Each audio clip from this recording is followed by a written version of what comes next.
l'appelle Louison. Dire qu'elle est belle, non. Louison, elle est mieux que belle.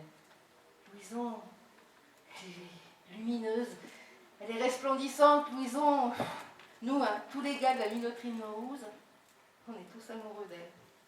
Louison, elle s'en fiche. Elle est gentille avec tout le monde.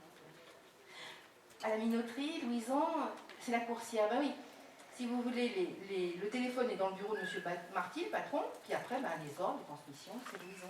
Allez, maintenant, le club sportif. Alors, le club sportif, si vous voulez, c'est des gars qui ont récupéré tout le matos d'une base américaine, marabout, lit-camp, tout ce qu'il faut pour faire du sport aux gosses. Et puis, bah, comme ça les occupe. Ah, ça leur évite de faire des conneries. Non, c'est bien. Hein. Enfin, la question, c'est quand même ce qui m'a poussé à construire ce canal. Aujourd'hui, on dirait ce qui m'a poussé à l'acte. Alors, bien sûr, on parle de la paix toute nouvelle en Languedoc.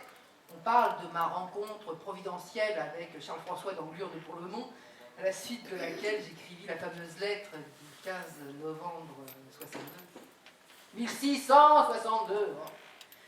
Monseigneur, je vous écrivis le 28 du mois dernier au subject de la ferme des Gavelles de Perpignan.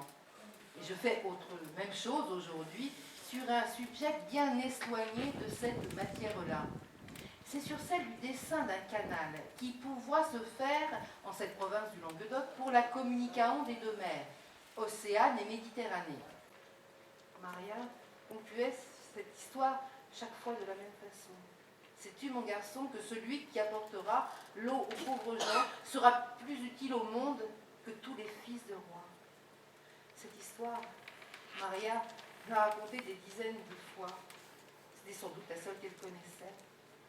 Et je réalise en l'instant que je suis la somme phénoménale des expériences vécues, que je suis encore le Paquito de Maria, que je suis le galopin des trousseurs de verger, le toujours amoureux de ma Catherine, le père aimant, le fils aimé, l'ami, le confident, le fougueux cavalier. Et qu'à moi seul et qu'à nous tous, ce canal se fera. Voilà. Ma décision a été prise dans une cour d'auberge où séchaient les draps. Ils sont devenus les enfants du canal, mes enfants.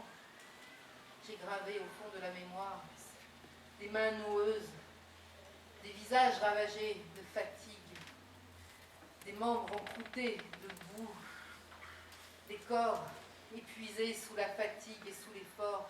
J'ai dans l'oreille des cris de douleur, des bruits de raclement, d'ânement. Imaginez cette longue caravane fluviale fendant les terres, les femmes qui se sillent, les hommes qui s'agenouillent, qui se mettent en prière, et la mousqueterie qui pétarade, les tambours, les fifres et les trompettes qui retentissent de toutes parts, des bouquets de lilas, de genêts, de pâquerettes qui dérivent en taches colorées au fil de l'eau. Ceux d'ici n'ont jamais vu ne serait-ce qu'une simple barque, alors voir défiler des vaisseaux dignes de l'art royal. Et les officiels qui plastronent. Ceux qui chantent le plus fort mes louanges, ceux qu'on entend le plus aujourd'hui, je les ai moins entendus quand j'étais dans l'adversité. Il était tellement utopique ce canal.